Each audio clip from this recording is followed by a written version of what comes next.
Hey guys, welcome back to the channel. I am Dr. Mindbender. This is Doc's Mocs, and we are starting our Lego Ace Chemical Factory build today. Before we get started, as usual, thank you guys for all the new subscribers. Thank you guys for everybody that interacted in the poll that was put up on YouTube not too long ago, where we were voting in what the next build was going to be, and this is it. And thank you for all the new subscribers. You guys are awesome. Really getting us close to the goal of 500 so we can start the Arkham Asylum build. But as I said, today we are doing Ace Chemical Factory.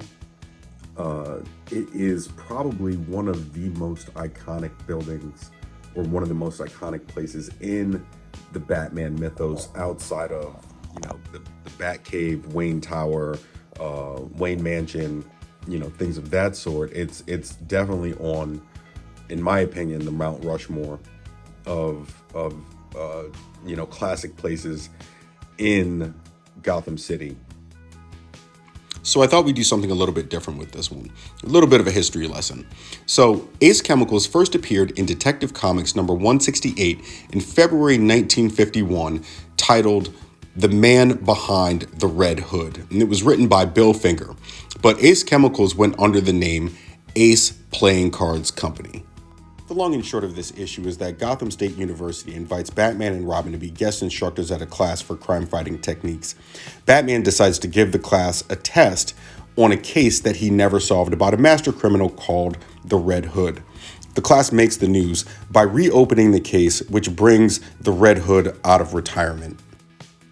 There's a lot more to it than that, but for the basis of this explanation, we're just going to leave it there.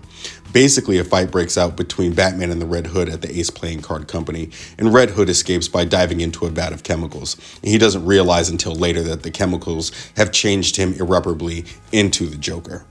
Later on, Ace Playing Cards Company became renamed Ace Chemicals, and the story was adapted in which the conflict between Batman and the Red Hood culminates in Batman dropping Red Hood into the vat of chemicals in an effort to save him.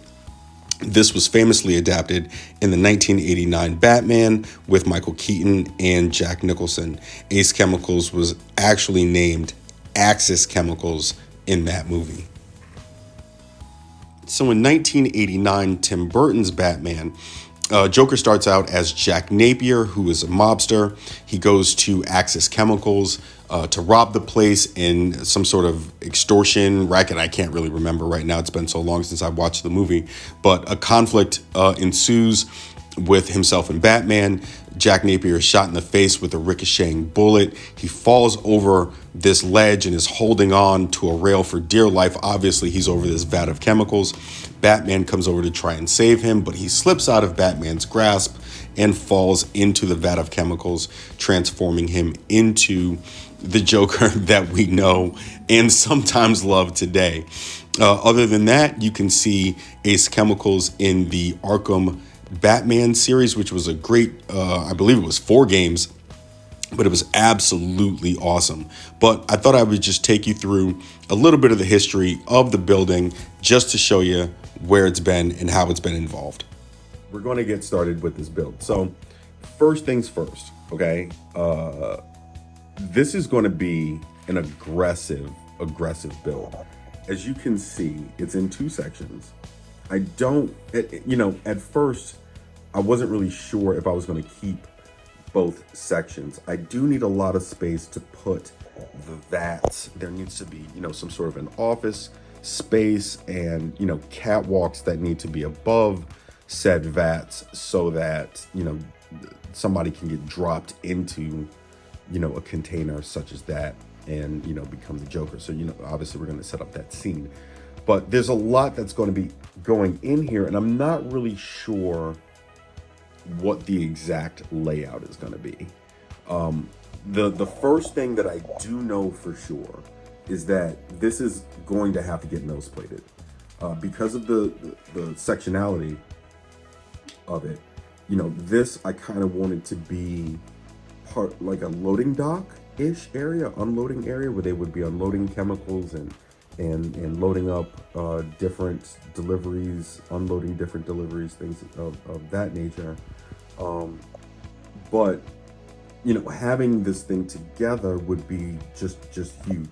So I figured, you know, I would put a section in here with some mills, not some Technic bricks here, and some pins to just hold this part together.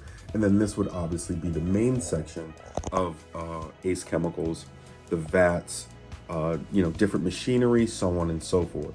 Again, I don't know the exact layout of how I want this to go, so I'm gonna need a lot of help from you guys in the comments. And I will probably be looking at schematics from the comic book, and also from Batman the Arkham Series game, because there is an Ace Chemicals in that, and there is a very intricate layout in that, which we're not going to do because I think that's probably 4 levels high, and I think at least 2 levels deep, if I remember the game correctly, because that was one of my favorite games. But the first thing that we're going to have to do is definitely mills plate this thing, just to give this thing a lot of structure, because it's definitely going to be heavy. Even the main building itself is going to be heavy. It's probably going to be 2 floors. This part, at least 1 floor, probably 2, not really sure. But there's going to be a huge Ace Chemical sign, you know, pipes sticking out of the top, a whole bunch of stuff that's going to make it look cool. So the first thing we're going to do, again, start mills plating this out, get some structure to this thing, make it a little bit sturdy, make it a lot sturdy actually, and get started from there and see if we can work out a design. Okay, so I've got this thing completely mills plated, as you can see, and I've added in, just as a reference point, these 2 cups of just assorted parts in lieu of actual pieces for the canisters just yet that are going to contain the toxic fluid. So these are about 3 inches in height. You know, they fit in the palm of my hand. You know, it's fairly small. They're probably about the same width in diameter, so about 3 to 4 inches in diameter. And I feel like that's around a decent size for the canisters of toxic waste. So we're gonna have to get pieces, which I do have. They are over here, hold on. So those are gonna be these pieces, which I only have a couple of, but I'm gonna need to do, you know, 1 and then a wall and then another piece. So one of these curved pieces, and then a flat piece, and then this other curved piece right there. And then I'm gonna need, let me see, 2, 4, 8 per canister, if I'm going to use those. There are, you know, there is another method. They have the shorter ones, the shorter, thicker ones of these that I could use and just do the exact same thing.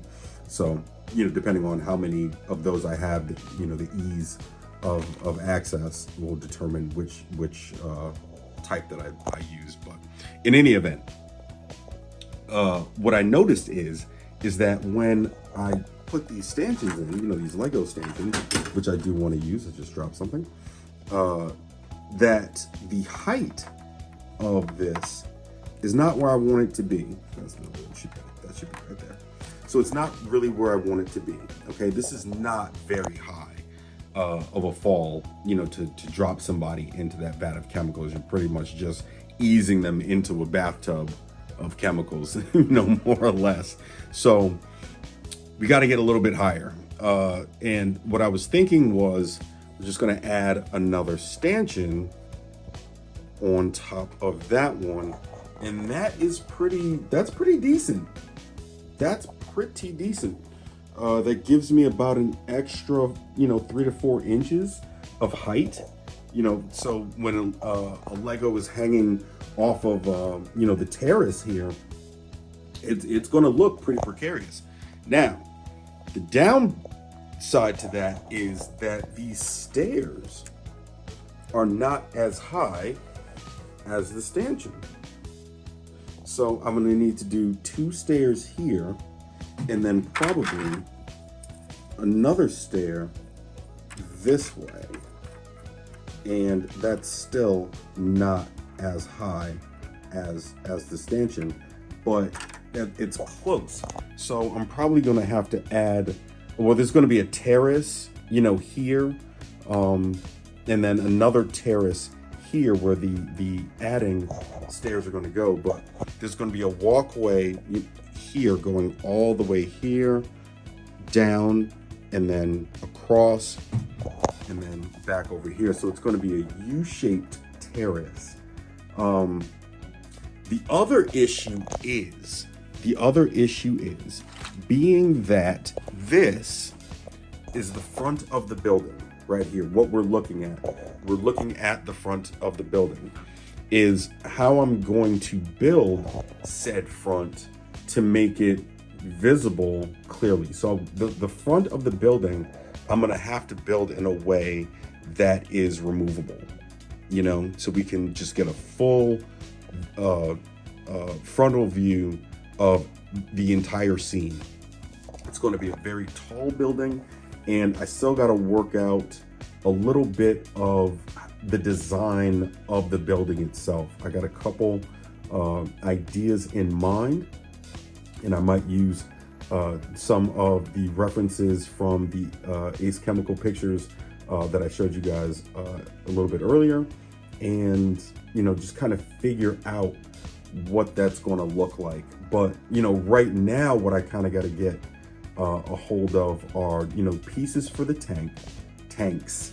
Those are most important, and then figuring out the exact structure that we're going to be using to make this and this the correct height, i.e. the stairs and the walkway. So there's going to be a lot of machinery. There's going to be a lot of, you know, just really cool, you know, techno looking parts.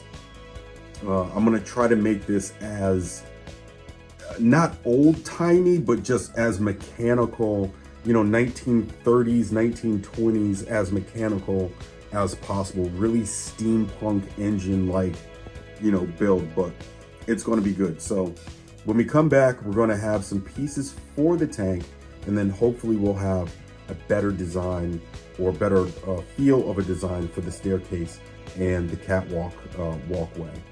We might even have to move these back a little bit, these stanchions, move them back, you know, over this way, one to the right and then one to the left. But I do also want to keep these areas underneath for, you know, walkways. I want to, you know, walkways on either side of the tank. And then, you know, there's going to be machinery and, you know, hoses, tanks, you know, on the wall and things like that. So there's going to be a lot. This is going to be a very, very, very aggressive build. And it's going to take, this is going to go through a few iterations. I can already tell. This is going to be a very long video series. I can already tell. Other news this weekend, as I'm filming this, I believe it is April 10th.